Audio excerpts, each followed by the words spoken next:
ये दो मछलियां हैं जो 10 साल से भूखी हैं। नुकीले दांतों से भरा मुंह। मनुष्य ने इसे झील के किनारे पाया तो उत्सुकतावश उठा लिया। मैंने फोन किया जैसे कुछ हुआ ही न हो, और वह नहीं जानता था मैं पहले से ही बर्बाद हूँ।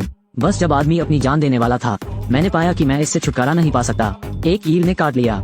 अंत में उन्होंने अपनी पूरी कोशिश की, लेकिन इस समय अधिक ईल झुंड। एक आदमी की पीठ पर चबाना। जमीन पर रेंगता हुआ आदमी। इस समय एक राजा ईल सीधे उसके सिर में चूसा। आदमी को धीरे से पानी में खींचो। एक ही समय में एक बूढ़ा आदमी झील के किनारे मछली पकड़ रहा है। अचानक एक मछली निकली सीधे बूढ़े के चेहरे पर। एरहा देखता है कि मालिक खतरे में है। भाग जाओ। चुपचाप मास्टर को लंच बॉक्स लेते हुए देख रहा था। पुलिस आनन फानन में मौके पर पहुंची। उनकी जांच के बाद पता चला कि दोनों को निगल लिया गया था। केवल 2 मछलियां मिली। फिर पुलिसकर्मी की आंख ने मेयर को ढूंढ निकाला। उसे मामले की गंभीरता बताएं और आशा है कि महापौर जलाशय को बंद कर सकते हैं, समस्या का पूरी तरह से निवारण करें। लेकिन मेयर ने साफ मना कर दिया, क्योंकि यह पर्यटन सीजन है। एक बार बंद, भारी आर्थिक नुकसान होगा। अगले दिन बेखबर पर्यटक जलाशय में खेलने के लिए आते हैं। इस समय पानी ईल द्वारा कब्जा कर लिया गया है। लड़की शाओमी अभी अभी किनारे पर आई थी, लेकिन पाया कि उसकी खूबसूरत टांगों पर केचप से भरा हुआ। इस समय सभी घबराकर किनारे की ओर भागे, लेकिन फिर भी कोई मरा। जब शाओमी घर आया, जल्दी करो और पिताजी की आंख से संपर्क करें।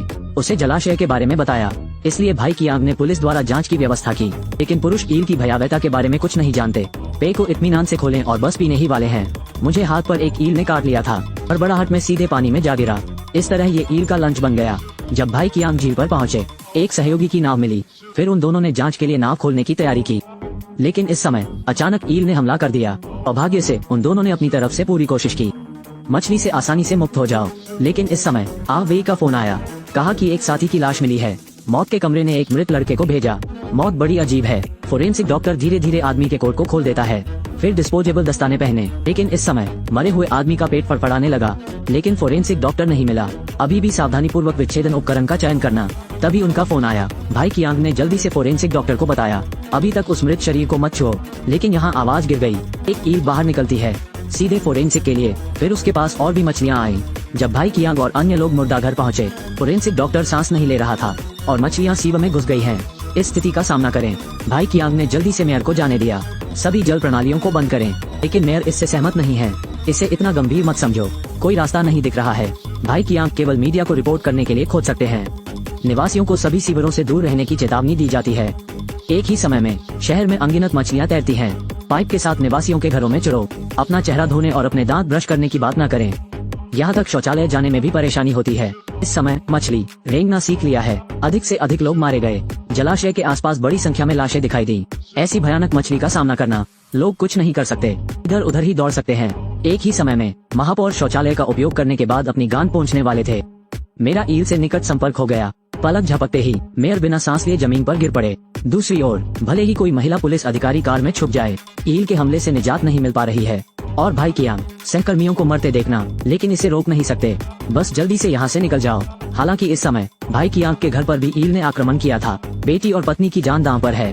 वे खुद को कैसे बचा सकते हैं? आदमखोर ईल के कारण महिला बाथरूम में फंसी, जीवन दांव पर लग रहा है। माँ को बचाने के लिए शियाओमी ने अपने बगल में रखा चमड़े का बैग उठाया। ईल के साथ कुश्ती 300 राउंड की लड़ाई के बाद कोई प्रभाव नहीं मिला तो उसने जल्दी से खींच लिया। लाल गर्म कलिंग आयरन आत्मरक्षा के लिए इसे माँ को सौंप दिया। फिर रसोई में भागो, लोहे का बड़ा कांटा ले आया। ईल्स पर फिर से हमला। बेशक लोहे का कांटा अभी भी अच्छा है। 2 लोगों के हमले में यह एक भाग्यशाली पलायन है, लेकिन फरार होने की प्रक्रिया में शाओमी गलती से गिर गया और मेरी माँ को अचानक याद आया, बेटा जियाओ शुई अभी भी झील के किनारे खेल रहा है। इसलिए उसने पहले शियाओमी को छिपने के लिए कहा। घूमा और झील की ओर भागा। जब वो झील पर पहुँचती है, मैंने हर जगह सिर्फ लाशें देखी, बेटा नहीं मिला। हालांकि अगले सेकंड में ईल के झुंड किनारे की ओर रेंगते हैं। महिला देखती है, अपना महंगा पेट्रोल ले लो। सभी जमीन पर गिर गए। माचिस जो आप अपने साथ ले जाते हैं उसे बाहर निकाल लें। एक आग ने गैसोलीन को प्रज्वलित किया। पलक झपकते ही भुनी हुई ईल की महक आपके चेहरे को महका देती है। सामने का नजारा देख महिला सहम गई। मुझे चिली नूडल्स लाना चाहिए था। एक ही समय में जियोमेई को मछली ने घेर लिया है। एक महत्वपूर्ण मोड़ पर माँ दौड़ पड़ी। अच्छी बात है कि थोड़ा पेट्रोल बचा है।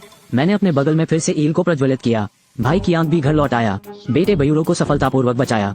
यहाँ से कई लोग आनन फानन में निकल गए। जब वे उपनगरों में आते हैं, उसके पीछे लगा हाई वोल्टेज बिजली का खंभा अचानक गिर गया।